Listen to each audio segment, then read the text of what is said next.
என்னை நான் கவர்ச்சியால் வந்து விட்டேன் என்று சொல்கிறார்கள். கோவப்படுறாப்புல. அது தப்பு தானே. அவர் மண்டேலா மாதிரி 27 ஆண்டு சிறையில் இருந்து வந்திருக்காப்புல. எண்ணற்ற தியாகங்கள், எண்ணற்ற வழக்கு, பல சிறை கொட்டடிகள், அனுபவம். அப்புறம் 200 கோடியில் 100 கோடியை சல்மான் மாதிரி வாங்குகிற சம்பளத்தை பாதிய மக்களுக்கு கொடுத்து கொடையாக கொடுத்து மக்களின் இதயத்தை வென்று வந்துட்டாப்புல. சினிமா டு சிஎம் எளிதாக ட்ரான்ஸ்ஃபர் ஆகிட்டு இல்லை, அதனால் உங்களுக்கு தெரியல, கோவம் வருது வேற. சரி, என்ன தான் தகுதி சொல்லுங்களேன் சிஎம் சார். சிஎம் சார், நீங்கள் உங்களை மக்கள் தேர்வு செஞ்சதுக்கு ஒரே ஒரு காரணம் சொல்லுங்கள். ஒரே ஒரு காரணம் சொல்லு. ஒரே ஒரு காரணம். நீ ஒரே ஒரு காரணம். நீ வேணா உங்கள் ஆளுகளை சொல்லு.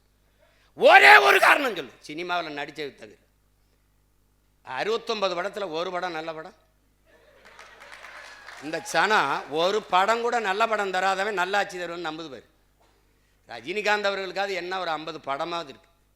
அண்ணன் கமல்ஹாசனுக்கு 100 படமாவது நல்ல படம். எம்ஜிஆருக்குன்னா 200-300 பாட்டு இருக்குது. ஒழுக்கம் நிறைந்த தாயை போற்றுவது, மனைவி பெண்களை மதிப்பது, பாடல் இருக்குது. மது குடிக்க மாட்டார், சிகரெட் குடிக்க மாட்டார்.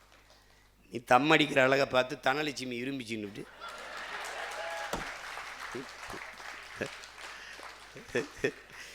ஏதோ ஒரு கர்மம். இதில் கோவச்சிக்கிறதுக்கு என்ன இருக்குது சிஎம் சார்? நீங்கள் கோவச்சிக்கிறதுக்கு ஒன்றும் இல்லை, ஒத்துக்கிறங்க மனச்சான்றோட. நீங்கள் தான் பெரிய நேர்மையான சிகரம் ஆயிடுச்சே. எதாக இருந்தாலும் பழைய மேலே போடுபடும். எங்கள் ஊரில் எங்கள் அத்தை பொண்ணுலாம் வாக்கப்பட்டு வரும். இந்த எங்கள் அண்ணங்க நீர் கட்டிக்கிட்டு வந்தால் என்ன தச்சு அப்படின்னு. ஐயோ எங்கள் கிரிய குழந்தை பெத்தவனும் போயிட்டா, வளர்த்தவனும் போயிட்டா. இந்த உங்கள் அண்ணன்ட்ட பிடிச்சி கொடுத்துவிட்டு ஒரு தோடு உண்டா, தொங்கட்டா உண்டா, கொலுசு உண்டா, மாற்றி கட்டிக்கு ஒரு புடவை தான் உண்டா, நல்ல நாள் பெரியால் தீபாவளி திருநாள் உண்டா, ஒன்றும் கிடையாது. நான் அந்த புலம்பலுக்கு இந்த புலம்பல் என்ன இருக்குது? மனசாட்சி இல்லாமல் எம்மிட முடியும். ஒரு கேள்வி தான். நீங்கள் கரூருக்கு வரலைன்னா கூட்டல் என்ன நெரிசல் இல்லைன்னா சாவில்லை. இதானே மூலகாரணம் யார்? நீங்கள். அந்த குற்ற உணர்வோடு நானும் ஒரு காரணமாக இருந்துட்டேன், வருந்துறேன்னு இதுவரை நீங்கள் ஒரு வார்த்தை பதிவு செய்யலை சிஎம் சார். நீங்கள் பதிவு செய்யலை. ஆனால் நீங்கள் மக்கள்கிட்ட ஒரு வேடத்தை போட்டு எம்எல்ஏ பழிய போட்டாரியா. ஸ்டாலின் ஐயா அரசு போட்டுருச்சு. நான் ஈரோட்டில் இடைக்க தேர்தலில் 5 நிமிஷம் கூட பேசிட்டேன்னு வழக்க போட்டு போக ஒரு நாள், ஏன்னா சரியாக 10 மணிக்கு நிற்கணும். அப்போ முத நாளே போய் தங்கணும்.